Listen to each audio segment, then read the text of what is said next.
We'll get that started as soon as we can. But we wanted to have this meeting, I think, for two reasons.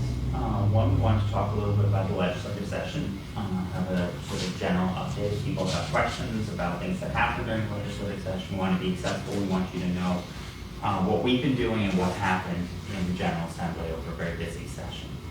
And we also want to talk about what has happened with the Francis Street Armory development, where there has been quite a lot that has broken home. So, I don't know if you want to say anything. Yeah. No, thank you everyone for being here and for attending this community town hall. I think we have been talking to the senator, and moving forward, we want to try to have monthly meetings, once a month. And I apologize if we couldn't have those consistent meetings from January till this month. Not just from the legislation perspective, but I know we were dealing with the Armory and the homelessness operation, the operation for the homeless community that was at the Cranston Armory. You know, there was a lot of pressure on us dealing with stuff behind the scenes, but we were trying our best to handle those circumstances to the best of our ability. But we want to be consistent in having our town halls once a month here.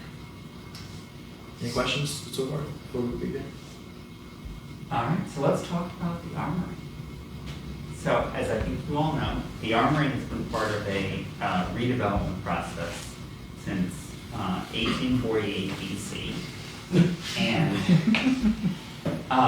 it has gone through a considerable amount of ups and downs and whatever. The current process kicks off. Basically, I think when Lincoln Chafee said he wanted to give away the building, and they couldn't find a developer to give it away for, so they started a process that went throughout the entire Raimondo administration of doing an RFP to find a developer. Now, there were a lot of community meetings, if you may remember, deep in the distant past. And at that point, there were a number of them right when I was first elected. And I held a community meeting on the Armory specifically, and I listened to people's feedback. And one of the things that I heard really overwhelmingly was, we don't want to give the building away. We want to make sure that the building is developed, but remains a public asset, and its use is oriented around public. It's not going to be developed as a commercial development around revenue specifically. And remember that. So we'll get back to that. That was something that, and I pushed for. I pushed for largely because that was my impression of one of the main things that people wanted. People also wanted social service uses. They wanted uses that were community serving, sort of a community benefit use. That was, I think, the overall theme of a lot of the public input we heard many years ago. Eventually, there was a selection made towards either the very end of in the McKee administration. And when the McKee administration took over, I think they didn't know that they were supposed to slow walk this and not do anything. And they actually started moving. And there was like a lot of movement that I hadn't seen in a while. And initially, like, things got closer than we ever had before.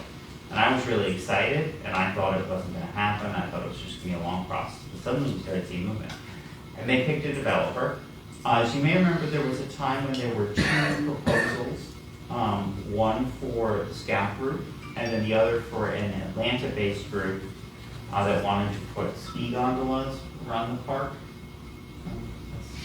What's a ski gondola? A ski gondola. Oh, like if you go skiing, I've been skiing once. okay. Like a chair. I nearly broke my leg, but like. Okay, like a Like chair. an aerial ride of some sort of. Yeah, I think so. Yeah. I don't think that any of these were super public, but No. This When was you made said public. you said it was supposed to be slow walk, like under what? Well, there's what been force was decreeing that slow walk is? Well, it's empirically what happened. Under all of the remote administration, nothing really moved forward. There was a lot of talk, but there wasn't anything getting. This was all before Reed got elected. because I've been here now for 5 years, which feels like a lot longer. Such a long time. So. But this is basically how we got to where we are. And they chose to select the Scout Plan. I supported that. I had a number of criticisms of the Atlanta-based group because of some of their work in Olneyville, where I believe they stole property from someone due to severe poverty.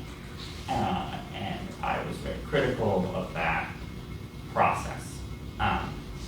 So I was very, very concerned with their operations and what I consider a very unsavory element, where you go to people there's a state process that allows you to do this. You have people who really struggle to allow their properties to fall into disrepair and take them out from underneath them.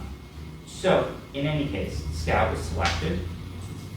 Initially, Scout's initial plan was a lot of things that I think there were some real concerns about in the neighborhood. None of this was public, but I was very concerned initially that their initial plan was going to be getting building control. They talked about getting building control. They talked about a master lease for 30 years where they would fully control everything, basically giving the building to them. Technically, they wouldn't own it, so it would be like having a free building without paying taxes.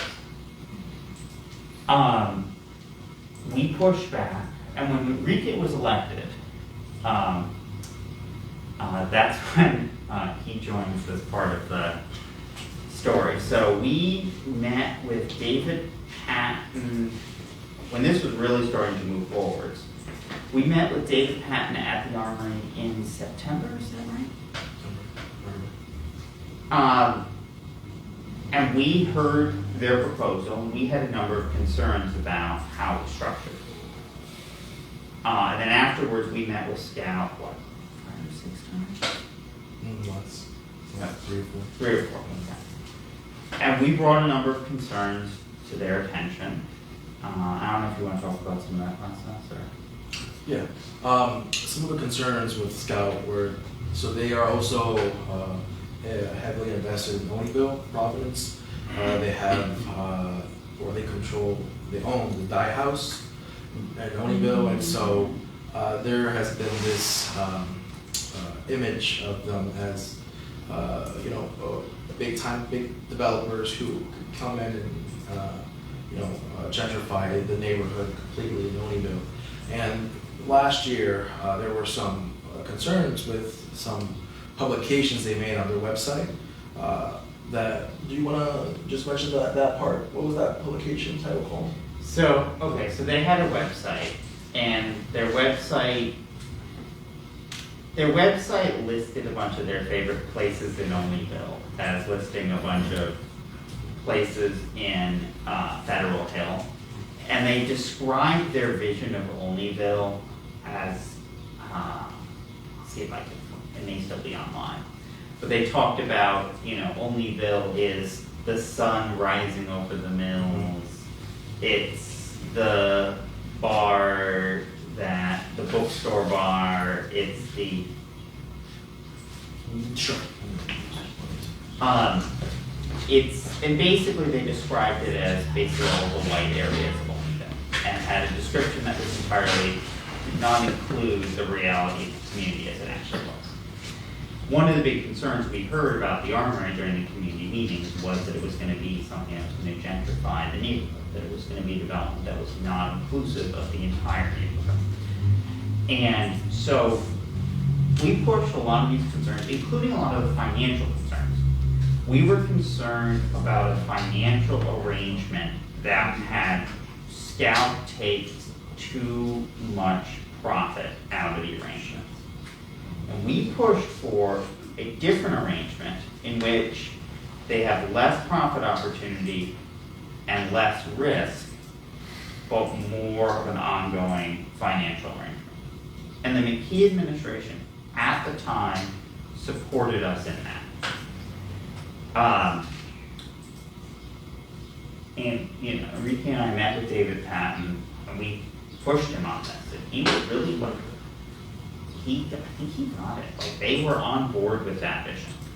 That we didn't want to give the building away, that instead we wanted to have a different financing structure where they're not putting in a bunch of equity, they're not taking an equity stake in the building. One of the things we were initially really worried about is they're talking about investment in the building. And we were like, absolutely not. We don't want private investors investing in a state-owned building. So, then, they started moving forward. They signed the contract, and they worked on their proposal, and they submitted their proposals.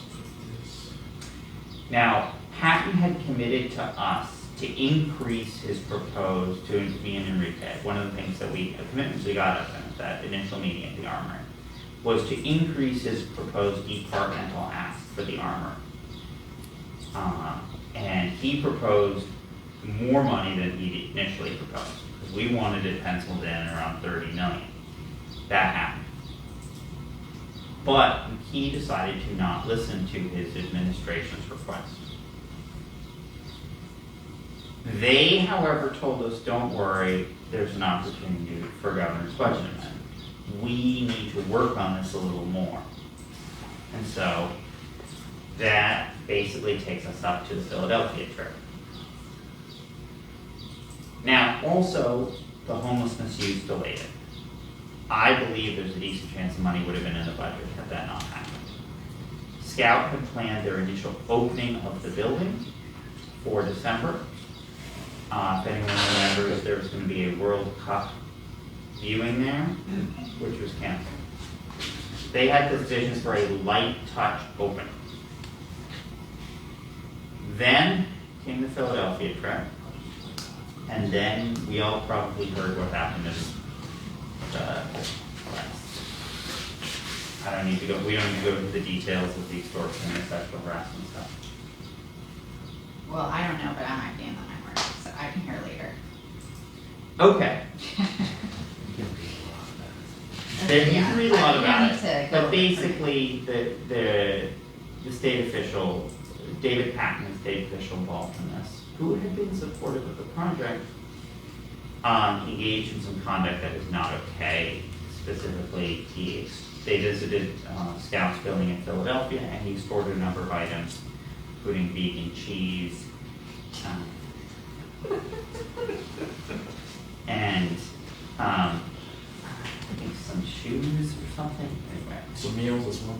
Oh yeah, that's right. They had a fancy special reopening of they had a Michelin-starred restaurant, but they had a special lunch opening of, and he said things like, well, you better do this because if you want $55 million. So it was pretty good. He also made some comments about one of the Scout principals, Lindsay, that were definitely not okay. Some racist comments as well in regards to an Asian member of the community there. And so, yeah, I mean, a lot of inappropriate comments were made, sexist, racist, inappropriate, basically blackmailing the developers into, making them feel like, okay, if you don't take care of us, we're not going to give you the money. That was like what we had understood from the conversation, right? Yeah. And there's this code in Rhode Island that if you see inappropriate behavior on behalf of people who are part of the club, you're not supposed to speak up about it. And if you do, you break the code. In particular, if the person is a close friend of the governor within the governor's administration, you're not supposed to mention it. Now, Scout didn't make this public. Scout had their lobbyists privately report this to the governor's office, which is hardly aggressive. But it was enough. And the governor got them. One of the things he did is he made, because also independently, Jim Thorson, who was director of the private administration, who was Patton's boss, had independently reported this to the HR division. Now, Thorson was partially implicated in that he had witnessed this happen, and at one point he said, it's de minimis. But Thorson was playing by the rules that you're supposed to allow people to engage in inappropriate behavior without contact. That's sort of an unwritten rule around politics. But he wasn't following it all the way. He was partially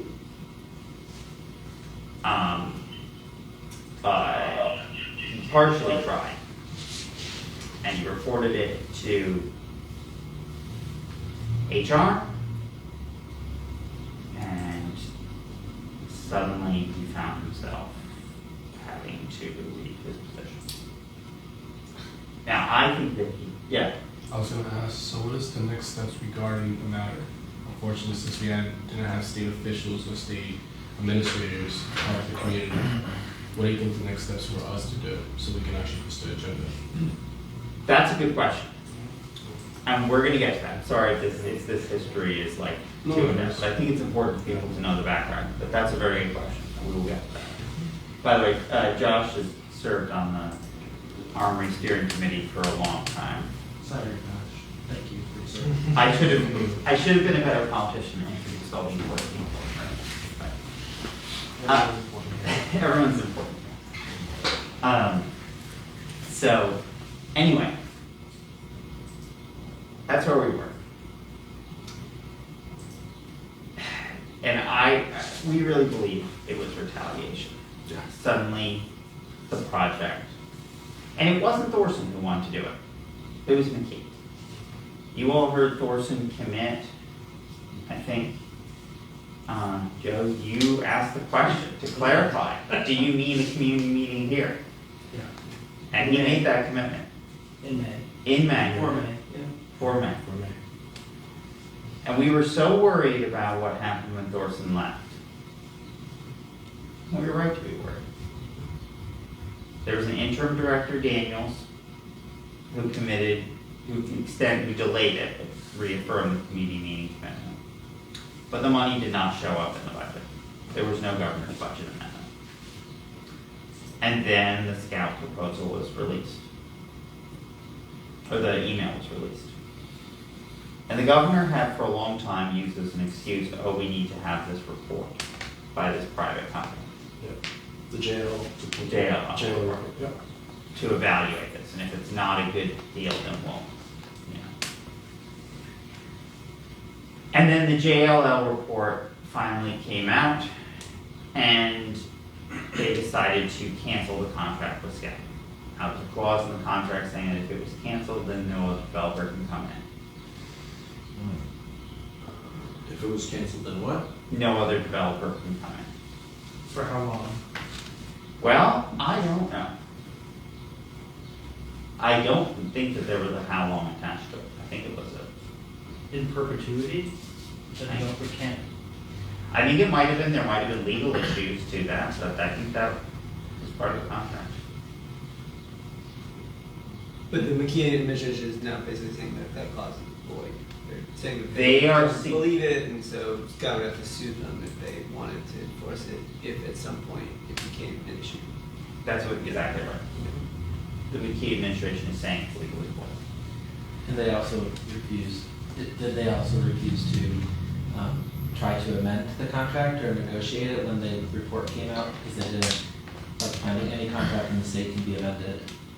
So did the McKee administration refuse to do that and just cancel? I was going to answer your question. So this was all happening between February, March till June. We finished session in June. So the McKee administration had the time to determine and analyze throughout the last several months whether or not they were going to move forward with the plan. But then they realized that the report or that situation in Philadelphia had happened already. So we're guessing, right, that in between those 2-3 months, from April to May, or from April to June, the McKee administration had determined that they were going to terminate the contract with Scout. Okay, so not opt to amend any unfavorable terms, just purely terminate. Yeah, they did want to amend the term that they had to pay Scout if they didn't do the development, which is part of the contract, and they wanted to amend that by not paying it. for multiple months. They eventually paid it. There was a $25,000 a month clause. They wanted that amended. So they did propose amending that, and then they withheld money for a while. But the substance of their arguments, which, to be honest, I think are pretty much bullshit, but the substance of their arguments is basically the Scout proposal sucks for all the reasons that we had originally advocated for, and including the McKee administration, who was on board with us, which is, they said they're not taking an equity stake. They said they're not taking any risk, and instead, they're getting a management fee. That's what we wanted. We didn't want them to put up equity in a state building. We didn't want, and they talked about it as not getting enough revenue to pay for itself. We didn't want it to be a revenue maximizing deal. We wanted it to be a deal that maximized community benefits. Yeah. And Scout was willing to do just that. But Yeah, they were willing to do that, and many developers might not be. But that was what they pointed to in the report. Basically, they were pointing to features that we had fought for, and the team administration had backed us up on, because we think it was what our community wanted. Now, the next, I want to answer Josh's question. So, what do we do now? This is not debt. We're not going to accept it as debt. The governor is suggesting handing it off to the city, possibly with a decent chunk of money. We can also, it's going to need to be funded in the state budget somehow. If it's under city management, that's an okay arrangement. I don't like handing it off to the city without enough money, though. because there's not enough money in the city budget to maintain, or to even run it. The other thing is that we had been initially only asking for phase one money. One of the big things that came out of the report across the many, many years of committee meetings and internal steering committee meetings and all of that was the phased approach to the way to do this project. Not to do it all at once, to do just the drill hole first. So we've been asking for a phased approach for the building. That's why we only asked for phase one money. Wait, you mean the 35 that you were talking about, or the 55 or 60 or whatever that the governor's office was talking about? The real figure When you say is phase one. 70 million. For phase one. For phase one and two. So Phase phase one and two. So phase one, what is the exact amount for the, if you want to say annual cost or the allocation needed for the vote, if you want to say? Initially, the number that we had gotten for a phase one cost all the way back out of Mike DBA's when he was running DOA was 20 million. Now there's some inflation adjusted to that, and it was not a super exact figure, but that's roughly what we're talking. Probably around 25 million would be a phase one cost. We could probably do a phase one of the building with 25 million. And that's to stabilize the drill hole. Stabilize the drill. There's a lot of HVAC issues, the boiler system in the armory. It is not set up to properly heat the building. Right. So there are issues like that. There are electrical issues, Sewer issues. sewer issues. There are egress is a big challenge. Right. Fire code and egress is a very serious challenge for the building. There are a lot of code issues. The building is a building, and we had homeless people in there, but there are no regulations for homeless shelters. Okay, there are regulations, but they were able to do that, right? Yeah. They don't have to meet the same fire code as standard building. Yeah. Correct. Okay.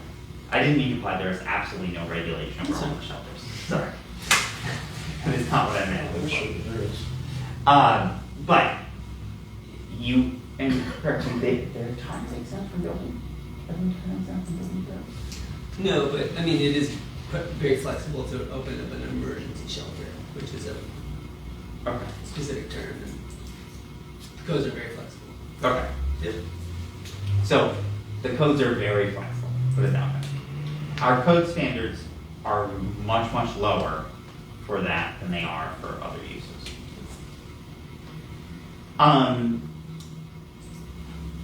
So,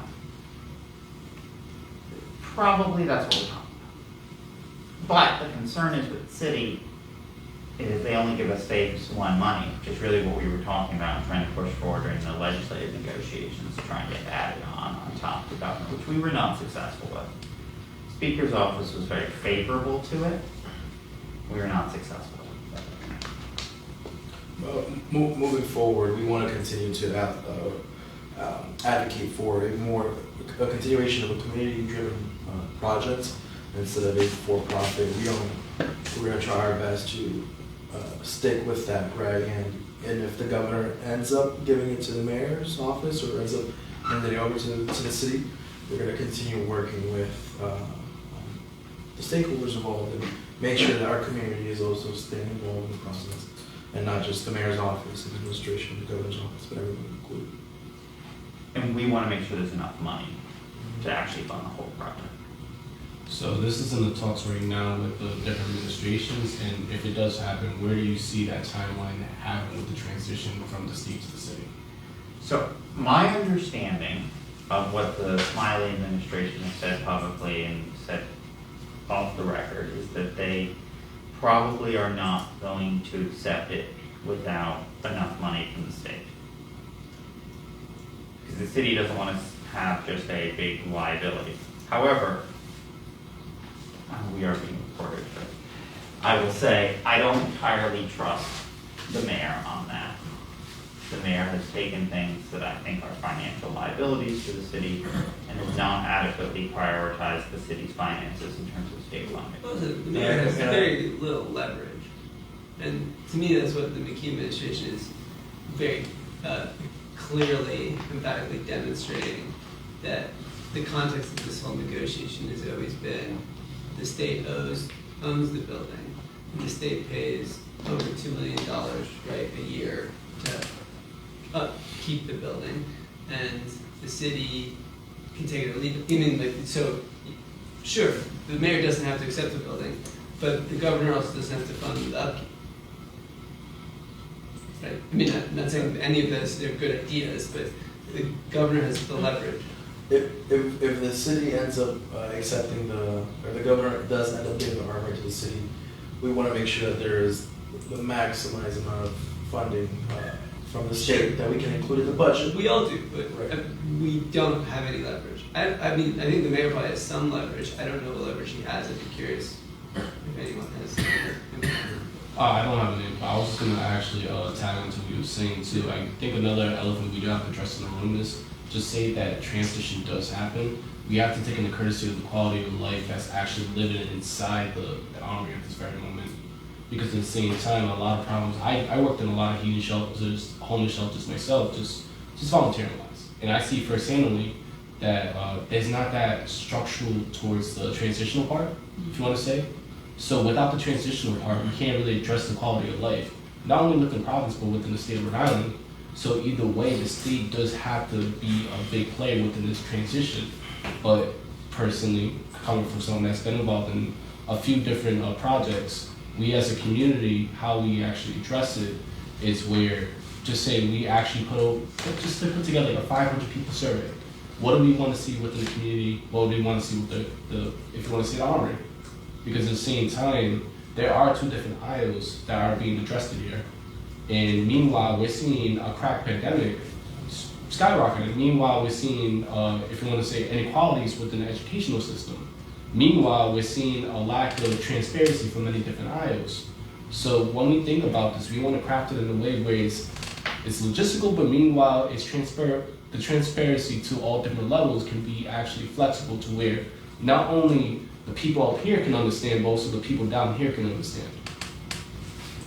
That's just my perspective on that. Do we have any indication that the city wants to use it in a way that's in line with what that committee had, the steering committee had worked and that the community had So the wanted, coun- or do we feel like I they think have the their own council purposes? president is aligned with that vision. I can't speak for the mayor's office. Logistically, would it require a brand new RFP, no matter what happens, if the state keeps it, scenario one, and we'd have to re-procure since they canceled the contract and go through that whole process again?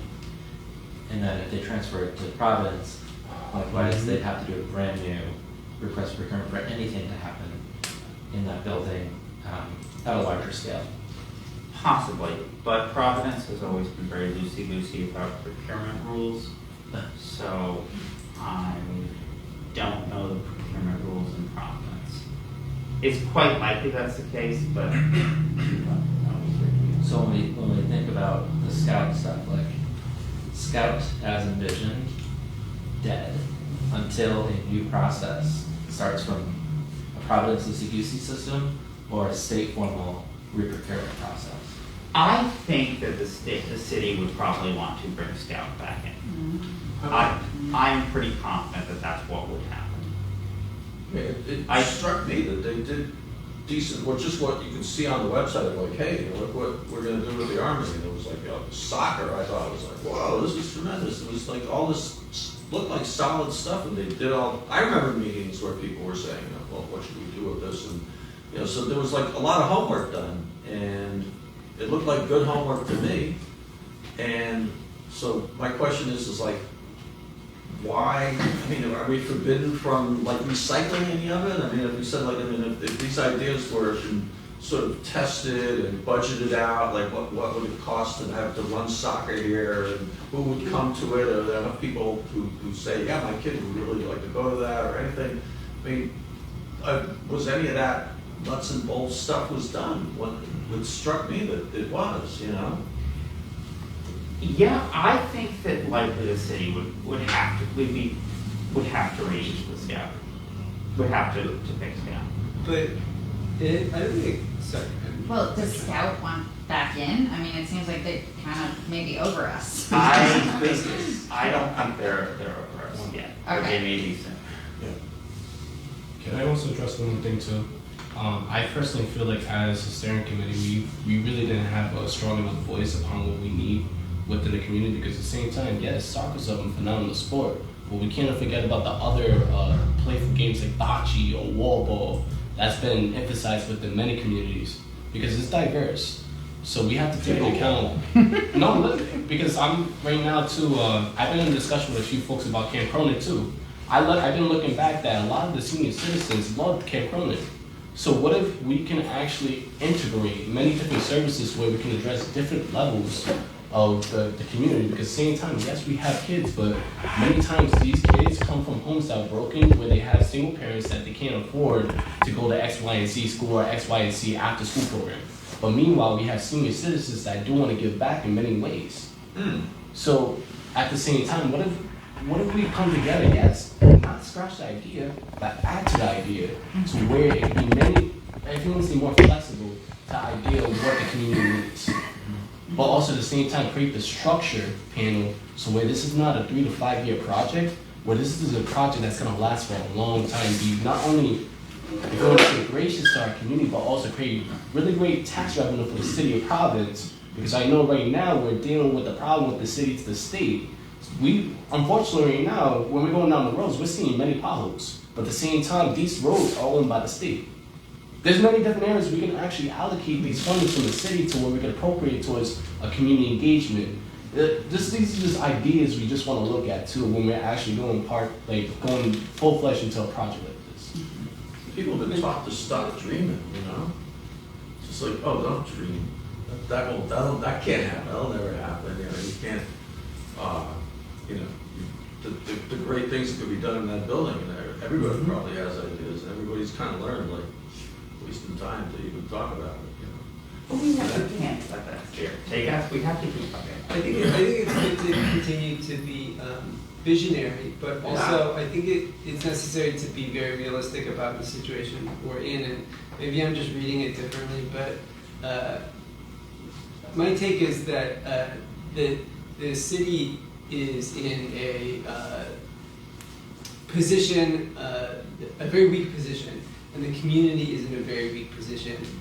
There have been some great ideas, but if the state liked those ideas, they would have funded them just now. If they liked this vision of a soccer field or a community-driven RFP with Scout, they would have given the money. And they are even less likely to give that money to the city and the building, right? Like, so a vision that somehow the state is going to both give the building and give 20 to 30 to 60 million dollars to the city to develop the building, I think is unrealistic.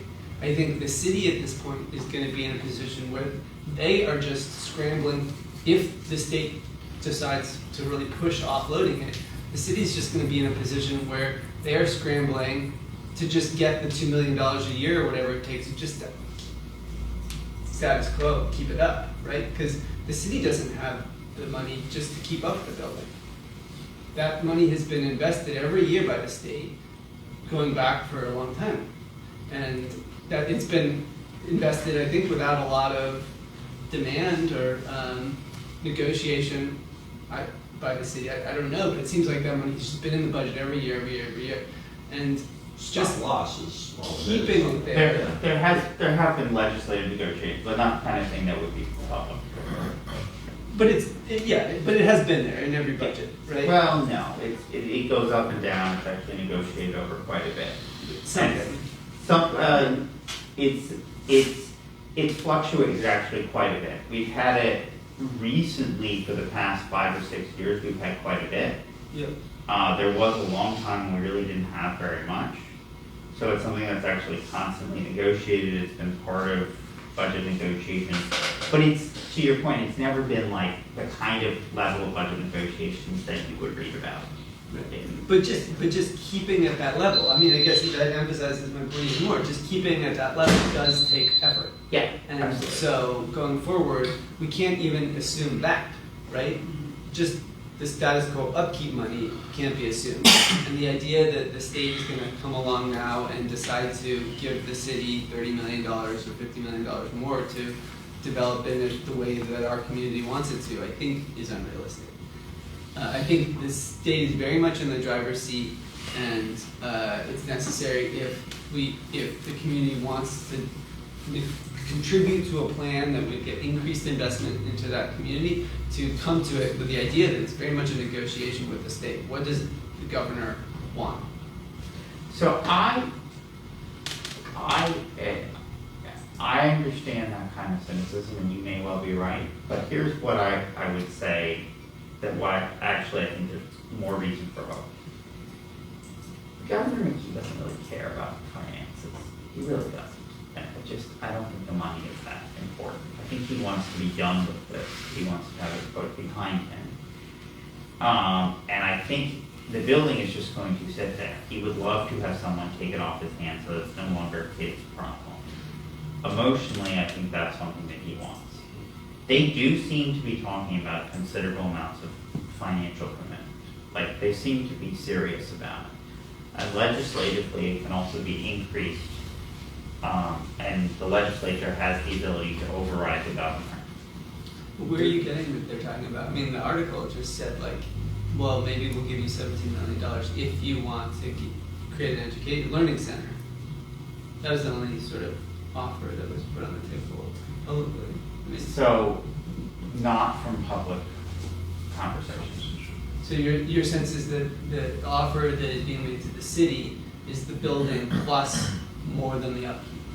I think that is under active negotiation right now, based on my conversations with people involved. But if it's not, and it stays with the state, Yes, and the contract is canceled, yes.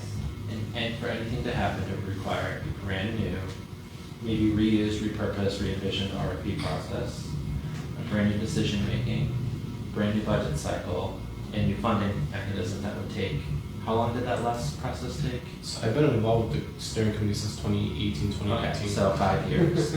So we're talking, if it stays with the state, a potential if I were a shortened period, if they decide they want to put funds and still be engaged with this, under this governor.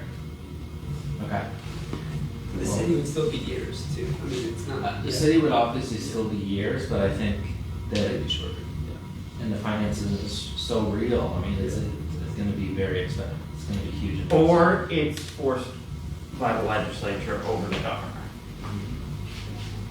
That which we're working on. What does that entail?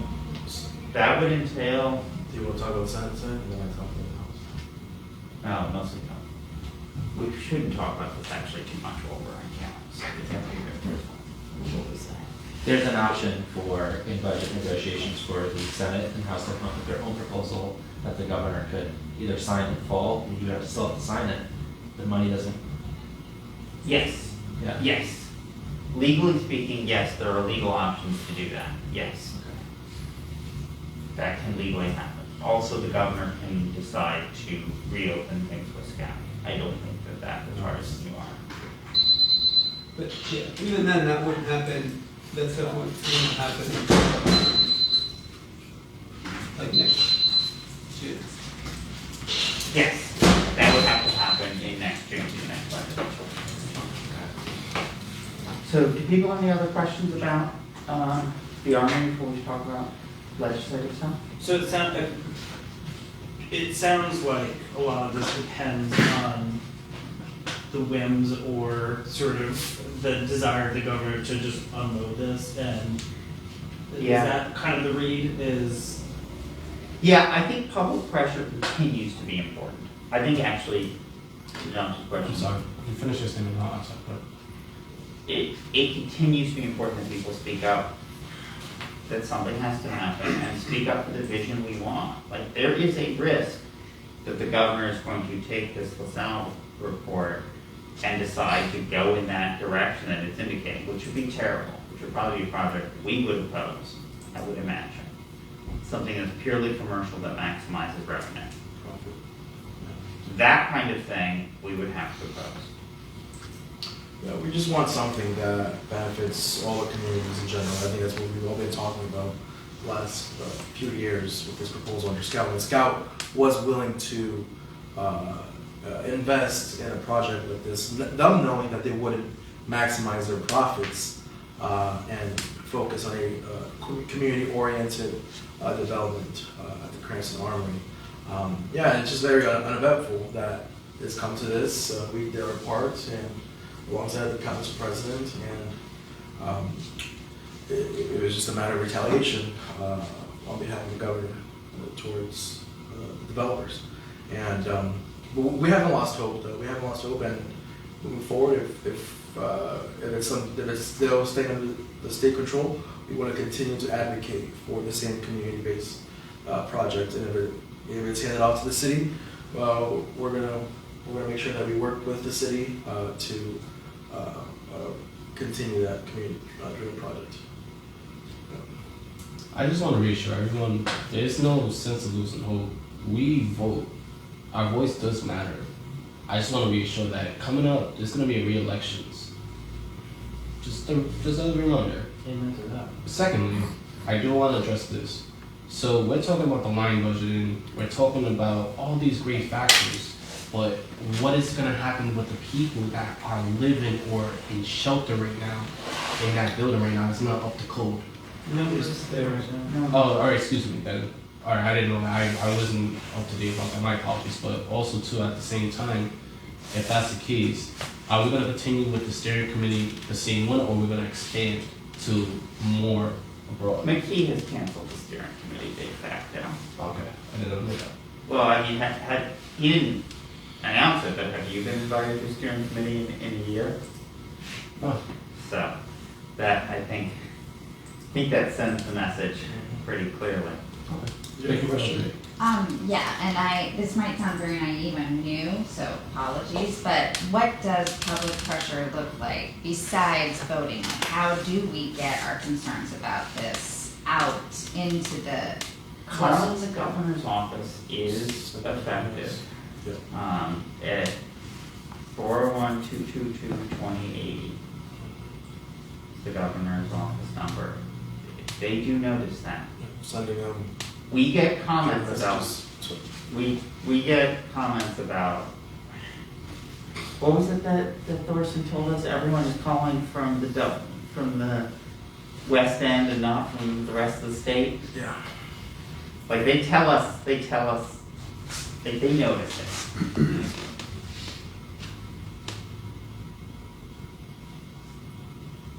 Just a quick comment on that. I attended one of the local schools for a education day. My name is Pat. I'm a local indie journalist, and my understanding the governor was scheduled to be there that day. This was at the school right up the street here, and interestingly enough, there was a protest outside. It was a pretty good showing of a picket line, and guess who didn't show up that day? They're paying attention when you actually go out. Just as someone who's more than a casual observer of this administration, that type of effort really works. Thanks.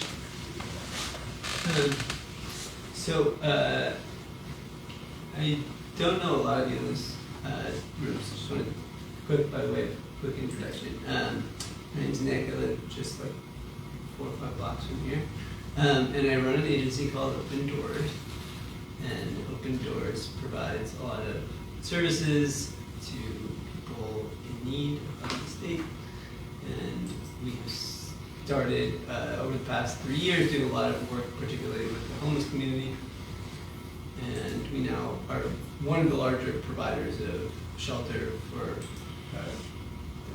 homeless in the state. We operate 2 shelters. And so, I don't know, you might have known, I was definitely involved in the conversations around the homeless shelter in the Armory, both sort of in the public debate, but also very much in like the nuts and bolts when people were moving out, like where were they going to go? We opened up the day that the Armory closed down, and so we're actively like busing people to Wolf. And I am working on with the Department of Housing on sort of, and the Coalition to End Homelessness on further ideas for how to house people. In general, the state's homeless crisis has increased dramatically over the past 3 years. The country's crisis has increased. I think it's best to actually not think of it as a crisis, but as a new normal, at least for the foreseeable future. And as winter approaches, obviously, or as we plan for winter, it is a bigger deal. So I'm interested in putting in a proposal for a winter shelter in the Armory. I have a question about the population of people who you're serving. I mean, because you get you hear messages like, well, this is not going to serve Rhode Island. It's only those people in Providence, and I wonder, homeless people. Well, that's a Providence problem. And if you are familiar with the population, was everybody who winds up homeless in Providence, scrambling for someplace to stay or someplace to sleep rough or anything like whatever they're doing?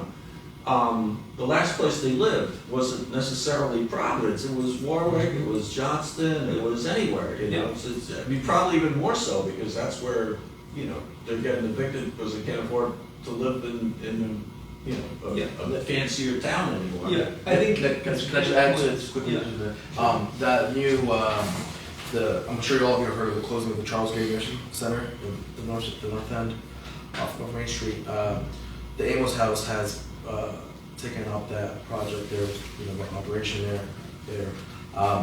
According to numbers and to their staff, they're housing 41 families there and over 150 kids who have experienced homelessness all across the states, not just in Providence. There's 41 families at the Charles Gate Nursing Center from all across Rhode Island. So they get to pretend that, it's not a state problem, but it is. Yeah, it's very much a state problem. The data that you're asking for is not specifically collected. Our agency has started doing our own surveys. A lot of data is collected, but they don't specifically ask, where did you last have a stable house? what city was it, right? Uh-huh. And I think there is a strong argument that the city should get evidence for and be making in a concerted way to the state that it is dealing with a disproportionate burden of homelessness generally as a city than it is generating. We operate, like I said, there's a shelter in Warwick, we operate a shelter in Pawtucket, and we operate one in Providence. And so there are shelters spread across the state. You know, there's one that opened up in Smithfield, there's one that opened in Newport recently. But there's a disproportionate amount in Providence. But I personally don't think the answer is to not open up shelters where there's a good location to open them up. And I think the answer is that the state fairly recognize that burden and provide the necessary funding for it to be dealt with. And also that each individual shelter be sensitive to its surroundings, which we all know that the shelter in the Armory last winter wasn't. That was not a well-planned endeavor. But that doesn't mean that shelters can't be open. Yeah. I will say that I imagine people have a lot of questions about that, and if you have details on the specifics, I think it would be important for people, if you don't want people to immediately say, never again, absolutely not. It'll be important to indicate how it will be different. I think a lot of people, also, we were pitched a vision that changed. Sure. And you can't control that entirely. But that also happened last time. Sure. So people were pitched a very particular vision. We were pitched a vision. We were sold of 50 people. Right. And Everything organized and the resources and funding available. and it rapidly expanded. So, anyway, we did want to also briefly talk about legislative things. Are there any other questions about the Armory? All right. So, a couple of things happened. Do you want to start? Or do you want me I can start. to? All right. So the state, the session this past year, new. We started back in January. Our focus was around our Cranston Armory the last several months, but we also introduced legislation to address the education crisis, the housing crisis. I think overall, all three bodies of government focused on addressing some of those issues, important issues. We could have done more, I think personally, to invest in more affordable, low-income affordable housing. We could have invested in 4% tax credits, 9% tax credits to match up with federal dollars to invest in low-income affordable housing. There are some projects being invested in throughout the state in affordable housing, but not enough, I think.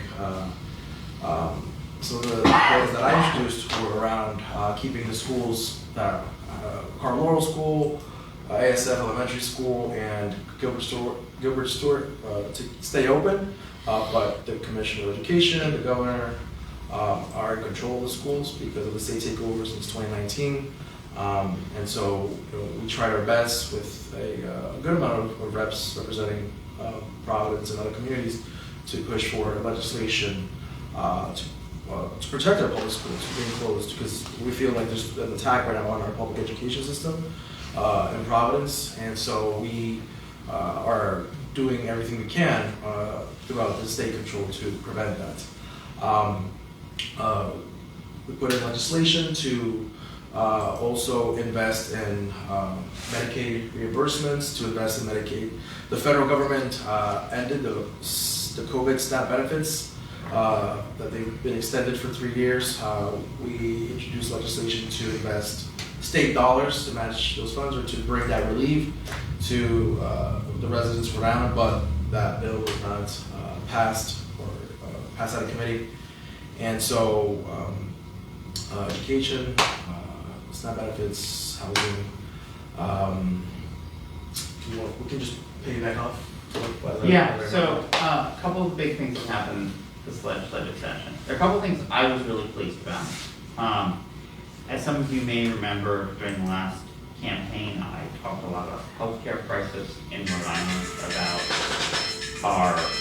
the total, not just a funding crisis, but a quality of care crisis across our healthcare system. And a lot of that comes to low Medicaid rates due to the Medicaid cuts, and it comes to brutal policies that we've allowed the insurance companies to get away with, in some cases force them, by forcing insurance companies, or forcing providers to accept rate cuts that in other places they never would accept. That's why you go to Massachusetts, and the insurance companies pay way more for health care at a Massachusetts hospital than a Rhode Island hospital. Same care. One of the big things that happened is I have often talked about something called the Medicaid shift, which is a mechanism where you can get free federal money through Medicaid by converting tax money into free money. Basically, the idea is you raise taxes because the federal government matches the amount of money the state government puts in. So you raise taxes on hospitals by $10 million. The federal government, you raise rates then by $30 million. The federal government pays 2/3 of it. Then the hospitals wind up ahead by $20 million and doing that cost to the state. This basically is the mechanism called Medicaid shift. I've been promoting this for a long time. We've done it before. We finally did it for real with the hospitals. We wound up with more than $120 million a year net injection to the hospitals without a state cost. We wound up tweaking it at the end to put in a little more money at a state cost, but basically that's the bottom line of what we did. I advocated really hard for this. I don't want to pretend I was the only person pushing for this, but this was something I pushed really hard for, and I was really pleased that we wound up getting this done. We also invested, we passed legislation, or we introduced legislation, excuse me, to address the high insurance rates for automobiles. There's the automobile insurance lobbyists and the healthcare lobbyists are some of the most brutal people out here, just advocating, perpetuating, for profit. And this is something that I've learned right away, and Sam has learned as well, that these folks are just interested in maximizing profits, trying to push for the highest amount of people paying for automobile insurance rates, healthcare costs.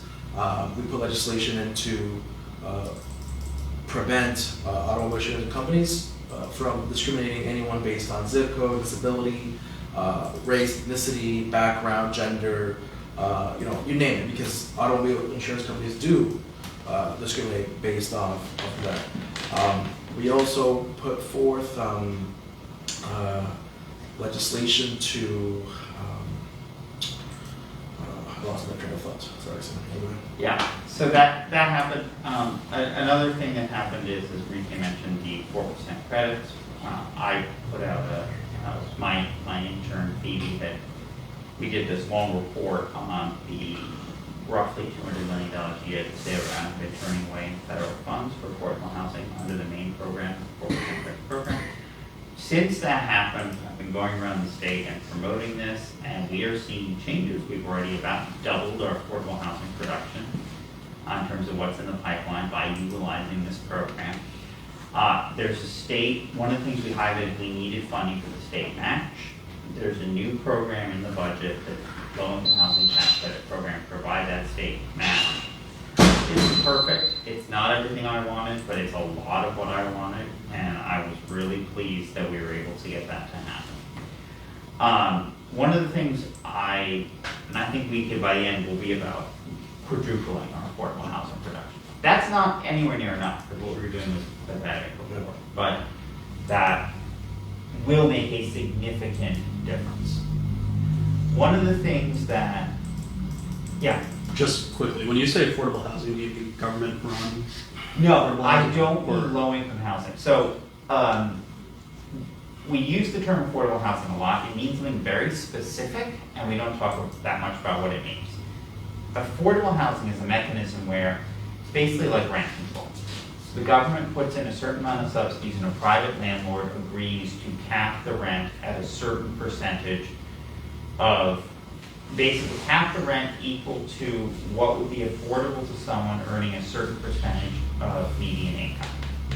And affordable is defined in a legal term by HUD to basically be 30% of your income on housing costs. However, many progressive people like me argue that definition is inadequate because it doesn't take into account costs like internet and things like that that are basically utilities, but basically housing costs that are not incorporated. So the definition of affordable housing is considerably litigated, but that's basically what it is. Low-income housing is where you pay 30% no matter how low your income is. Public housing is was one of the biggest sources of low-income housing. The public housing will privatize public housing. So we are not talking about stuff like Parenti Villa, that's public housing. And we're not talking about things like Valley Apartments or William Village, that's privatized public housing. Does that make sense?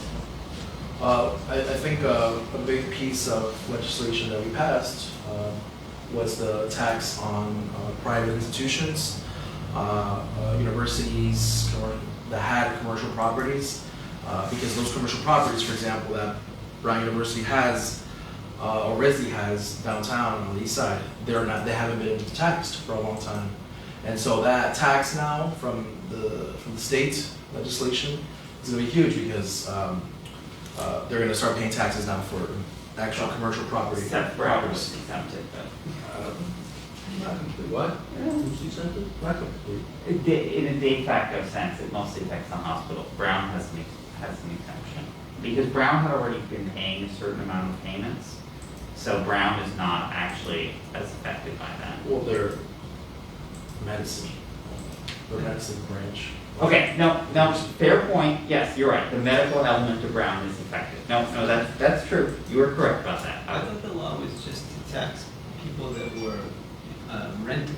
Yeah, so the law taxes the tenants. Yeah, so not, if the hospital just has its own property, they're not being taxed for that property if they're not renting it out. Right, they're Brown affiliated physicians groups.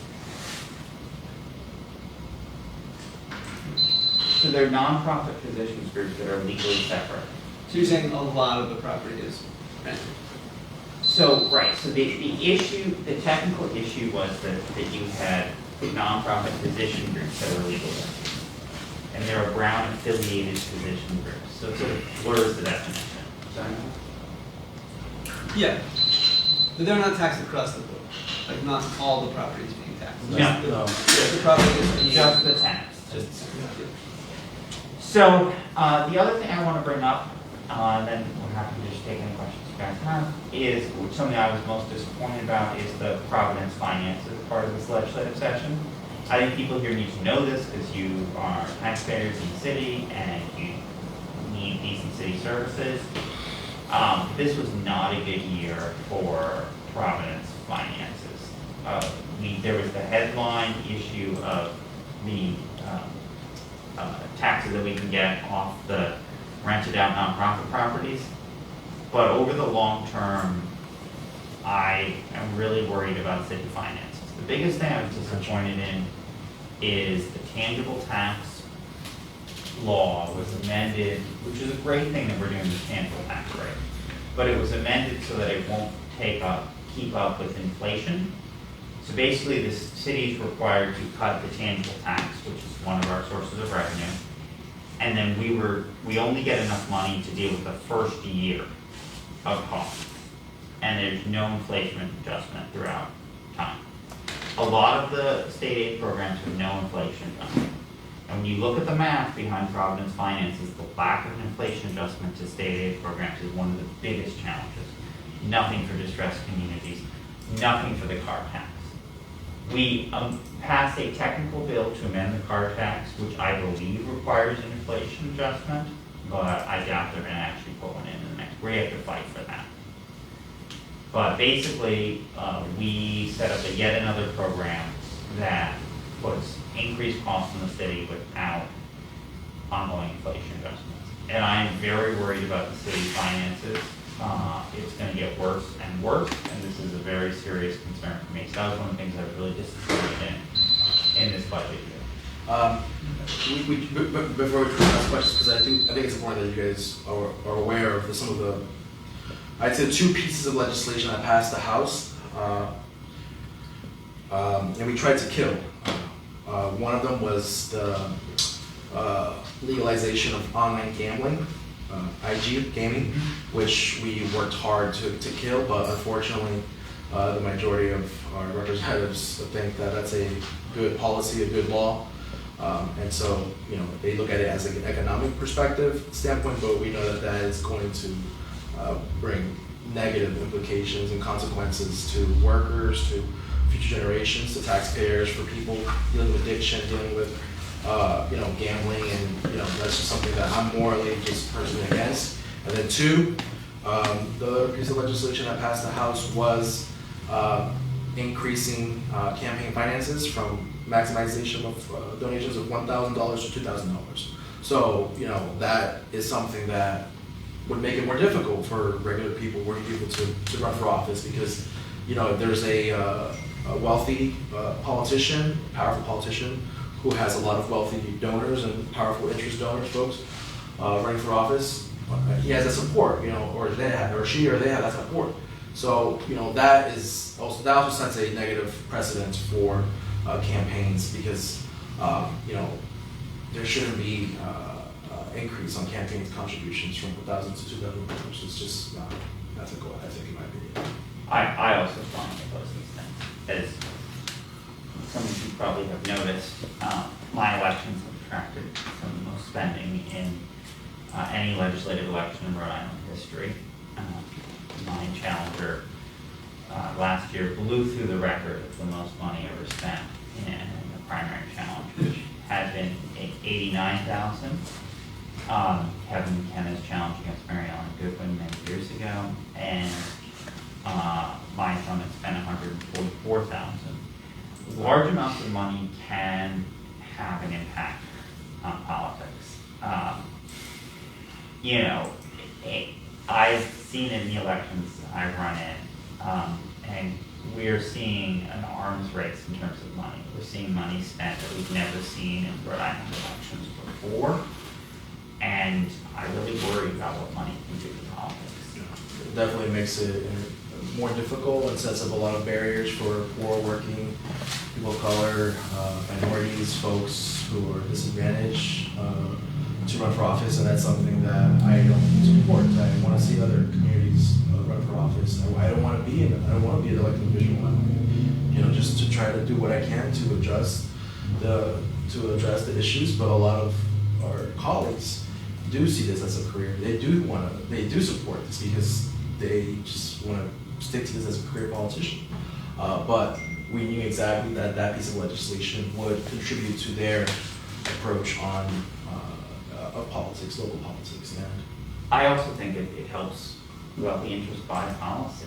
The reason it was lowered is after the banking crisis, because of all the money that the banking lobby had done to get the deregulation that allowed Rhode Island's dangerously deregulated credit union market that then collapsed, leaving a bunch of people without their money. There are really dangerous things that can happen when we allow the legislature to get bought on. So are there any questions people have about what happened in the legislative session? We just want to give a couple highlights you might not have heard of. I was wondering if you could talk a little bit about what you think is going to happen to RIPTA.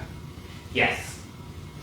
I think RIPTA is in serious crisis.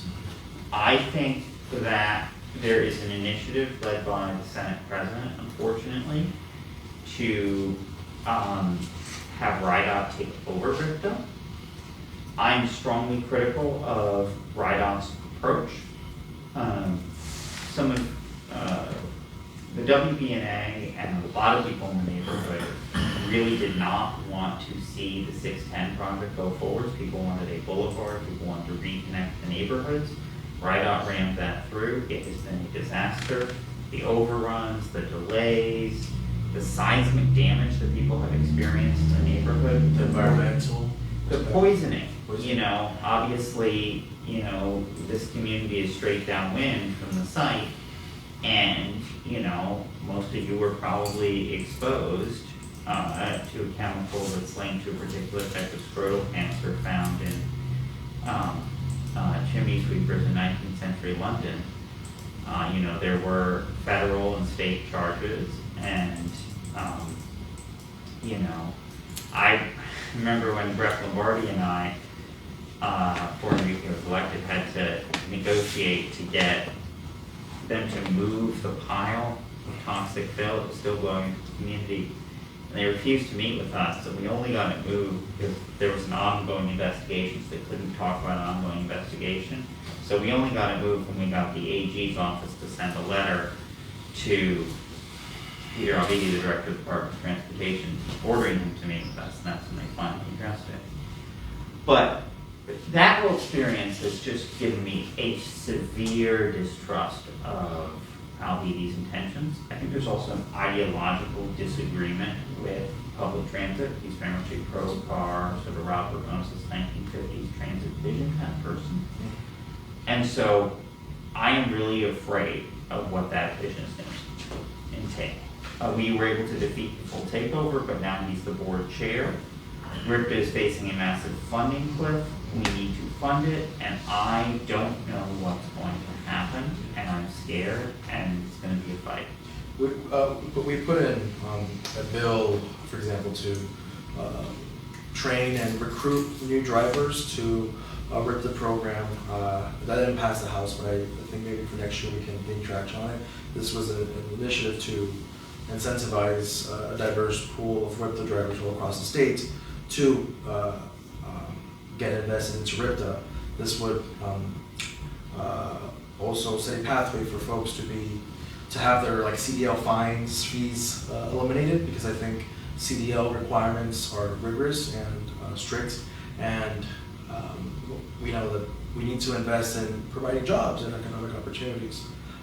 So that's something that we want to look forward to working with to RIPTA, but it will be impossible to do that if RIDA takes control, because as the Senator mentions, his approach or his team's approach to public transportation system is not one that's a progressive one, not one that's pro-environmental, not one that goes and supports bike lanes, green energy, none of that. He's just completely like old school. So, but you think service cuts are a real possibility? Oh yeah. Yeah, we're scared. Maybe that's not the answer you want, but that's the question I asked. So, you know, that's the honest answer. Yeah, we're really scared about what's going to happen to RIPTA. It's a really good question. We're really scared, and that's one of the biggest things we're concerned about. Bad things do happen sometimes in politics, like not sometimes, all the time. A lot of these things, they seem theoretical. You're like, we could never see like half of RIPTA's service cut off. No, we could. That could happen. That absolutely could happen. And there is an initiative to try and blame it on RIPTA. Blame RIPTA for the funding cuts. Peter Alvedi had an article in the Projo today where he was interviewed. He was basically saying, well, you know, RIPTA needs to make changes if they want the money, basically. There's also, I mean, I don't care if you're saying on record, there's also a history and personal differences between the Senate President and the current executive director. I also with the Senate President. We all do. I do too. So, yeah. No, I'm gonna say thank you because I have to go. On the tax-exempt properties and like the hospitals and things like that, has anyone ever brought up the idea of, well, you know, the parts of a hospital property that are, you know, the buildings and the clinics and the beds and the rooms and the operating rooms and all that stuff is, you know, rightfully not subject to tax, but I mean, you look at like the hospital parking lots are vast and they're just such a blight. And I would say that they should just be taxed as if they were any anybody's property and not tax exempt property. Has anyone ever come up with an idea like that? Well, so they sort of We, are. I will just say this quickly. Churches too, Yeah. you know? I mean, like, okay, like nobody's worshiping in the parking lot, like, you pay taxes on it, you know? That's where I do my best prayers before I go in. You know, these things are, you know, I actually have. a lot of space taken up, you know? That's something that I could support. There would have to be a complete movement behind this, I believe. Right now, the This city. just starts with somebody. Yeah, it's a great idea. Yeah. Great idea. The city council, though, right now, which is it has something to do with the topic of the conversation. They actually just ordered a ordinance ban on public storage facilities. We want to contribute anything that can provide new housing development is a plus, whether it's storage facilities or church parking lots. And I think you're right. A lot of churches from all denominations do have a big parking lots. It's a lot of space. It's empty almost all the time. So the reality is that state law actually sort of does what you say it does. There is an exemption formula in state law 4433 that details certain exemptions for certain uses. And if you have a hospital, you get a certain amount of land that's exempted. You have a school, you get a certain amount of land that's exempted. Parking lots are not an exempted use. However, virtually everyone has a special exemption. All the big players have got their special deal. A legislative exemption, an ancient charter, something like that. So the issue is everyone's special exemption adds up, so that the state law is not followed, basically. All right, we should wrap up soon. Josh, I realize that clock is right and that is not. I just got two more questions. Sure. Has there been any thoughts in the House and the Senate to actually make, I know it's part-time, I know everyone's a fighter on the Hill. Has there been any talks about making this full-time? Sessions? I mean, I would support us becoming a full-time legislature, but the problem is that means paying us more, and what legislator wants to propose paying themselves more, because it'd be very politically unpopular to say we want to raise our salaries. I mean, our salaries are currently set by the Constitution. We each get paid $10,000 in 1993, I think, which is about $20,000 in today's money. It just went up quite a bit with the inflation adjustment. We're making between 16 and 17. The Senate members get the same? Senate members get the same. It went up a lot because we just had 80% inflation. We have other full-time jobs too. Yeah. That's perfect. And just one more question. Will there be a continuation from both of y'all to actually be advocating and pushing for more local housing? Because we just got $10 million in the budget for local Oh, housing. absolutely. Well, we reallocated $2 million that was there before, and they slipped in at the last minute in the floor amendment terms that make that worse, so, but. Yeah, listen to But, yes, absolutely, we'll continue to advocate for that. I have something I've been working on that hopefully is going to be happening, but it's not public yet along there. I'm a believer of social housing. And I think that we really need to be expanding that. I've been promoting building low-income housing everywhere I go, and we have to expand it. I am excited that I think we're actually going to do it in one of the different buckets. But I didn't tell you about it, but I want to say it on here. Very fast, just one thing maybe to think about is any new developments, that there should be a clause where maybe a percentage could go to affordable or low income, just to make it equal ground versus having all of these new developments come in at large prices, which essentially force people out. You mean like they do in most other blue cities around the country, and in such radical progressive places like East Greenwich and stuff, and Lincoln? So you say, yeah, maybe. That's what you mean? Yeah, there was an initiative to do that in Providence in 2003, right after the 2004 housing law passed. And actually Mayor David Cicilline, of all people, killed it. There was a big push almost 2 decades ago now. To do that, the state authorization is there. I think the council should do it. I hope they do it as part of a comprehensive plan update. We just passed a new law, though, that raises the standards for that kind of thing. It's called inclusionary zoning. And it raises those standards to a very high level, higher than it's been in other places in the country, which is both a good and a bad thing. On the one hand, it makes it better, but it also makes it politically more difficult to get the municipality to do it. So it's now a floor of 25%, whereas it had been 10%. So 25% would actually make a real impact. But there's also going to be much stronger opposition to passing that to the Providence City Council. But I think it's a great idea. I think it should be a statewide mandate and not a municipality by municipality thing, but currently it is a municipality.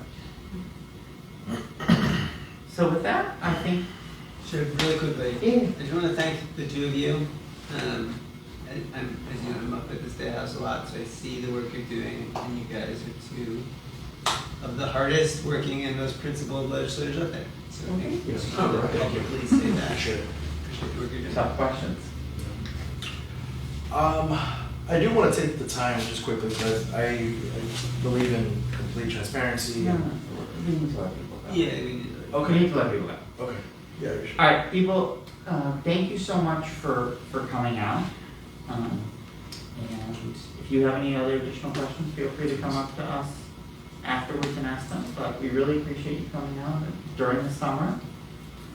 And thank you for staying engaged and sharing the community. And if you have any questions, you can always give us a call. I'm Lacey, by the way, you've been on the phone. Oh, yes. All that stuff. Yes, I'm so sorry about that. But, we'll talk more about it. I can't see. I know you're. Yeah.